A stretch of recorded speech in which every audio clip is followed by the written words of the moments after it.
இயேசு உங்களை நேசிக்கிறார். பிரியமானவர்களே, இந்த நாளில் ஆண்டவர் நம்மளோடு பேசும்படியாய் வேதத்திலிருந்து ஒரு வசனத்தை கூட வாசித்து ஆண்டவர் நமக்கு கற்றுக் கொடுக்கக்கூடிய, நாம் கடைபிடிக்கக்கூடிய காரியங்களை பார்ப்போம். அது வெளிப்படுத்தின விசேஷம் 2வது அதிகாரம் 9வது வசனம் இப்படியாக சொல்லுகிறது. இந்த வெளிப்படுத்தின பகுதியில ஆண்டவர் 7 சபைகளை குறித்து எழுதியிருக்கிறதை நாம் பார்க்க முடிகிறது. 7 சபைகளை குறித்து ஆண்டவர் ஒரு எச்சரிப்பின் செய்தியை கொடுத்து கொண்டிருக்கிறார். கடைசி காலத்துல சபைகளுக்குள்ள இப்படிப்பட்டதான காரியங்கள் இருக்கும். நீங்கள் சீர்படுத்திக் கொள்ளுங்கள், உங்களை ஸ்திரப்படுத்திக் கொள்ளுங்கள். நீங்க அப்படி அந்த சொல்லப்பட்ட காரியத்துல நீங்க நடப்பீர்கள், ஆனால் அது எந்த சபையாக இருந்தாலும் சரி, அது நீங்க ஒருவேளை அந்த காரியத்தில் ஆண்டவருடைய சத்தத்துக்கு செவி கொடுப்பீர்கள், ஆனால் ஆண்டவர் வருகைக்கு தப்பித்துக் கொள்வீர்கள் என்கிற ஒரு கிருபையான வார்த்தைகளை கொடுக்கும்படி ஆண்டவர் ஒவ்வொரு சபையை குறித்தும் அந்த 7 சபைகளுக்கு ஆண்டவர் பேசிக் கொண்டிருக்கிறார். பிரியமானவர்களே, 9வது வசனத்துல, உன் கிரியைகளையும் உன் உபத்திரவத்தையும் நீ ஐஸ்வர்யமுள்ளவனாய் இருந்தும் உனக்கு இருக்கிற தரித்திரத்தையும் தங்களை யூதர் என்று சொல்லியும் யூதர் இல்லாமல் சாத்தானுடைய கூட்டமாய் இருக்கிறவர்கள் செய்யும் தூசணத்தையும் அறிந்திருக்கிறேன். உன் கிரியைகளையும் உன் உபத்திரவத்தையும் நீ ஐஸ்வர்யமுள்ளவனாய் இருந்தும் உனக்கு இருக்கிற தரித்திரத்தையும் தங்களை யூதர் என்று சொல்லியும் யூதராய் இராமல் சாத்தானுடைய கூட்டமாய் இருக்கிறவர்கள் செய்யும் தூசணத்தையும் அறிந்திருக்கிறேன். ஆண்டவர் சபையில காணப்படுகிற சில காரியங்களை, நீ யூதனாய் இருந்தும் யூதனை இல்லாதவனை போல நீ காணப்படுகிறாய், நீ ஐஸ்வர்யவனாய் இருக்கிறாய், ஆனா ஐஸ்வர்யனாய் இருந்தும் தரித்திரனை போல நீ காணப்படுகிற காரியத்தையும் நான் அறிந்திருக்கிறேன். அப்ப பாருங்க, நீ சாத்தானுடைய கூட்டமாய் இருக்கிறவர்கள் செய்யும் தூசணத்தை அறிந்திருக்கிறேன். அவர்கள் செய்கிற சாத்தான் செய்கிற தூசரமான காரியங்களை செய்கிறீர்கள் என்று அறிந்திருக்கிறேன் அப்படின்னு சொல்றாரு. பாருங்க, ஆண்டவர் ஒவ்வொரு சபைகளுக்கும், இந்த சிமிர்னா என்ற சபைக்கு தான் ஆண்டவர் எழுதுகிற பொழுது ஆண்டவர் யோவானை கொண்டு எழுதுகிறார். இந்த சிமிர்னா சபையில இப்படிப்பட்டதான காரியம் இருக்கிறது, உன் கிரியைகளை நான் அறிந்திருக்கிறேன், என்னென்ன செய்கிறாய், அவர் கண்களுக்கு முன்பதாய் மறைந்தது ஒன்றும் இல்லை என்பதை நாம் அறிந்திருக்கிறோம். இந்த சபையினுடைய எல்லா காரியத்தையும் ஆண்டவர் அறிந்திருக்கிறார். உன் கிரியை நான் அறிந்திருக்கிறேன் என்று சொல்லுகிறார். உன் உபத்திரவத்தையும், நீ படுகிற பாடுகளை எல்லாவற்றையும் அறிந்திருக்கிறேன். நீ ஆண்டவருடைய பாரத்துல நல்ல இருக்கிறதை நான் அறிந்திருக்கிறேன் அப்படின்னு சொல்லிட்டு, நீ ஐஸ்வர்யமான உள்ளவனா இருக்கிறாய், ஐஸ்வர்யம் இருக்கிற அப்படின்னு சொல்றாரு.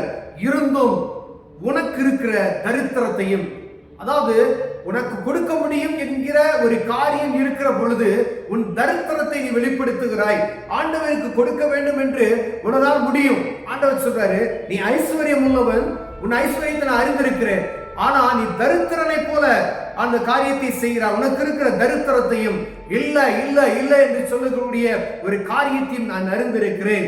பாருங்க, நீ ஆண்டவர் பிள்ளையாய் இருக்கிற, ஆண்டவருடைய பிள்ளையாய் இருந்தும் ஆனா ஆண்டவருக்கு ஏத்த காரியத்தை செய்யாதபடிக்கு சாத்தானுடைய கூட்டமாய் இருக்கிறவர்கள் செய்யும்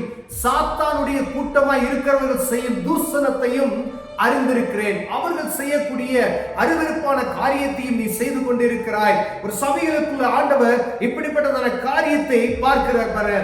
இந்த சபை இப்படிதான் இருக்கணும், சபை ஆண்டவருக்கு விருப்பமாய் இருக்கணும், சபை ஆண்டவருக்கு விருப்பமுள்ளதாய் காணப்படாதபடிக்கு இருக்கிற நிமித்தமாய் இந்த சிமிர்னா என்ற சபைக்கு ஆண்டவர் எழுதும் பொழுது, நீ நல்லா தான் இருக்கிற, நீ ஐஸ்வர்யம் உள்ளவனாதான் இருக்கிற, ஆனாலும் உன் ஐஸ்வர்யத்தை நீ வெளிக்காட்டிக்க முடியாதபடி தரித்தனை போல நீ காண்பிக்கிற என்று சொல்லுகிறார். பிரியமானவரே, நீ ஆண்டவருடைய பிள்ளையாய் இருக்கிறது போல இருக்கிற, ஆனாலும் சாத்தானுடைய துர்சனத்தை நீ செய்து கொண்டு இருக்கிறதை என்னால் பார்க்க முடிகிறது. இது நிமித்தமாய் வரக்கூடிய பாடுகள் இருக்கும். நீ படப்போடுகிற பாடுகளை குறித்து எவரையும் பயப்படாதேன்னு சொல்கிறார். பாருங்களேன், சிலரை காவலில் 10 நாள் வைப்பு உத்தரப்படுத்துவார்கள். இப்படிப்பட்டதான காரியம்லாம் நடக்கும். நீ ஆண்டவருக்குள்ள நீ ஸ்திரப்பட்டு நீ நடக்கும் பொழுது, இந்த மாதிரி அந்த ஆண்டவருக்கு சரியா நீ நடக்கும் பொழுது உபத்திரவத்திலிருந்து என்ன செய்ய முடியும்? தப்பித்துக் கொள்ள முடியும். நீ சபையில ஆண்டவருக்கு விருப்பமாய் நடக்கும் பொழுது, சபை ஆண்டவருக்கு விருப்பமாய் நடத்தும் பொழுது ஆண்டவர் மகிமைப்படணும். ஆண்டவர் இந்த சபையில ஏதோ ஒரு காரியத்தை குறையாக பார்க்கிறதை பார்த்து ஆண்டவர் எழுதி வைத்திருக்கிற இந்த புத்தகத்துல பாருங்க, சில காரியம் 2 காரியத்தை சொல்லி இருக்கிற இந்த சிமிர்னா சபைக்கு, நீ ஐஸ்வர்யவானா இருக்கிற, ஆனா உன்கிட்ட தரித்திரம் காணப்படுகிறது. நீ ஆண்டவருடைய பிள்ளை போல இருக்கிற, ஆனா சாத்தானுடைய தூசண காரியத்தை செய்து கொண்டிருக்கிறார் அப்படின்னு சொல்லுகிறத பார்க்க முடியாது. பிரியமானவர்களே, நேக நேரங்களில் நம்ம எப்படி இருக்கிறோம், நம்முடைய இருதயத்தை பார்த்தாதான் தெரியும். ஆண்டவருடைய பிள்ளைகளாய் நம் வெளிக்கு தோற்றத்தை காண்பித்தாலும் நமக்குள்ள இருதயத்துக்குள்ள காணப்படுகிறதை மனிதன் பார்க்க மாட்டான். ஆனா ஆண்டவர் பார்க்கிறவராய் இருக்கிறார். உள்ளத்திரியங்களை அறிந்திருக்கிற தேவன் அவர். அவருடைய காரியத்துல நாம் தப்பித்துக் கொள்ள முடியாது. பிரியமானவரே, இது காலம் கடைசியா இருக்கிறபடியினாலே ஆண்டவர் ஒவ்வொரு தனிப்பட்ட சபைகளுக்கும், உலகத்தில் இருக்கிற எல்லா சபைகளுக்கும் எழுதும் பொழுது இப்படி சொல்கிறார், சின்ன சின்ன காரியத்தை ஆண்டவர் முன்கூறு காண்பித்து இதனை சீர்படுத்திக் கொள் அப்படின்னு சொல்றார். ஒருவேளை நீ சீர்படுத்தாத பட்சத்தில் வரக்கூடிய ஆபத்துகள் அநேகமாயிருக்கும். நீ சீர்படுத்தி விட்டால் நீ ஆண்டவருடைய வருகைக்கு தப்பித்துக் கொள்வாய், அவருடைய வருகையை நீ எடுத்துக் கொள்ளப்படுவாய் என்று சொல்லப்படுகிற காரியத்தை நாம் அறிந்திருக்கிறோம். பிரியமானவர்களே, நம்ம ஆண்டவர் இந்த நாள் நம்ம கிட்ட இருக்கக்கூடிய காரியம், நான் ஒரு சபை, நீங்களே அதனுடைய ஆலயம் என்று சொல்லி இருக்கிறார். ஒரு தனிப்பட்ட மனிதனிடத்திலிருந்து ஆரம்பிக்கும் பொழுது சபையில் இருக்கக்கூடிய எல்லா மக்களும் பரிசுத்தமுள்ளவராய் மாற வல்லமையுள்ளவராய் இருக்க. பிரியமானவர்களே, தனிப்பட்ட ஒரு மனிதன், நீங்களே அந்த ஆலயம் என்று சொன்னாரே, அப்ப ஆலயம் எப்படி இருக்கிறது?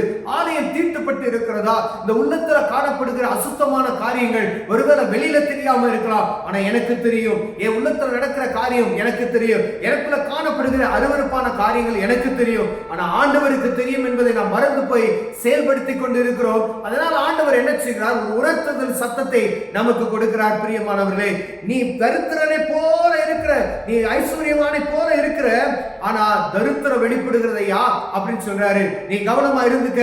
அப்ப ஐஸ்வர்யம் இருக்கு, ஆனா தரித்திரனை போல என் வெளிக்காட்டிக் கொள்ளுகிறாய் அப்படின்னு சொல்லுகிறார். நடிப்பு அப்படி என்று சொல்லுகிறார். அதே போல ஆண்டவருடைய காரியத்துல நீ இருக்கிறது போல காணப்படுகிற, ஆனா உனக்குள்ள உலகத்துல காணப்படுகிற காரியங்கள் உள்ள தூசணமான காரியங்கள் நடந்து கொண்டு இருக்கிறதே. ஒருவேளை எனக்குள்ள அப்படி இருக்குமையினால், உங்களுக்குள்ள அப்படிப்பட்டதான காரியம் இருக்குமையினால், தேவ சமூகத்துக்கு போய் ஆண்டவரே, ஒருவேளை அநேக காரியங்களை நாம் சொல்ல முடியும். இந்த இடத்துல 2 காரியத்தை ஆண்டவர் நமக்கு சொல்லி இருக்கிறார். அந்த காரியத்துல என் வாழ்க்கையில் என்ன நடக்கிறது, உங்க வாழ்க்கையில் என்ன நடக்கிறது என்பதை ஆராய்ந்து தேவ சமூகத்தில் ஒப்பு கொடுப்போமையானால் ஆண்டவர் அதை மன்னித்து அவருடைய பிள்ளையாய் மீண்டுமாய் கிட்டி சேர்த்துக் கொள்வார். வரப்போகிற ஆபத்துகளுக்கு நம்மை விலக்கி காத்துக் கொள்வார். பிரியமானவர்களே, உலகத்துல என்ன காரியம் நடந்தாலும் சரி, உலகத்துல எப்படிப்பட்ட சூழ்நிலைகள் வந்தாலும் சரி, அவரை கிட்டி சேர்கிறவர்களுக்கு, அவருடைய சத்தத்துக்கு செவி கொடுக்கிற ஒவ்வொரு தனிப்பட்ட மனிதனுக்கும் ஆண்டவர் துணை நின்று அவர் யுத்தம் செய்வார், பாதுகாப்பார். பிரியமானவர்களே, குறைச்சல் உள்ளவனாய் காணப்பட்டார். ஆண்டவர் இந்த வசனத்தோடு என்னோடு பேசினார். நான் இந்த காரியத்துல குறைவுள்ளவனாய் இருக்கிறேன், தசம பாகத்துல கொடுக்கிற நான் குறைவுள்ளவனாய் இருக்கிற ஆண்டவரே அப்படி நீங்க சொல்லுவீங்கன்னா அது சரியாய் நடந்து கொள்ள பாருங்க. ஒருவேளை நான் ரெட்ட வேடம் தரித்துக் கொண்டு இருக்கிறேன், ஆலயத்துக்கும் போறேன் ஆண்டவரே, வெளியில வரும்போது உலகத்தை போல நடந்து கொள்கிறேன் அப்படின்னு சொல்லுவீர்களா? ஆனால் ஆண்டவர் சொல்லுகிறார், நீ பிரித்தெடுக்கப்பட்ட ஆசாரியர் கூட்டமாய் இருக்கிறேயே அப்படின்னு சொல்லுகிறார். அப்போ வேறுபட்ட ஒரு வாழ்க்கையை ஆண்டவர் எதிர்பார்க்கிறார். வெளியில ஒரு வேஷம், உள்ள ஒரு வேஷம் அல்ல.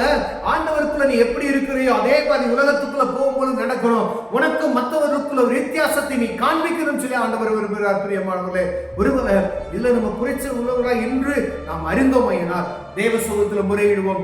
ஆண்டவர் அற்புதம் செய்வார். கண்களை மூடுவோம், ஜெபம் செய்வோம். அன்பின் தகப்பனே, ஆண்டவர் இந்த 2 காரியத்துல நான் குறைச்சல்களா இருக்கிறேன் ஆண்டவரே, இதை சீர்படுத்துவதற்கு பலனையும் கிருபையும் ஞானத்தையும் தாங்க ஆண்டவரே, உதவி செய்ய. பார்த்து கொண்டிருக்கிற ஒவ்வொருவருக்கும் ஆண்டவரே, எந்த காரியத்துல குறைச்சல் உள்ளவர்களா இருக்கிறாங்களோ, எதை விட முடியலையோ அதை விட்டு கர்த்தருக்கு ஏற்ற வழியில் நடக்க உதவி செய்யுங்க. இயேசுவின் நாமத்தில் பிதாவே, ஆமென்.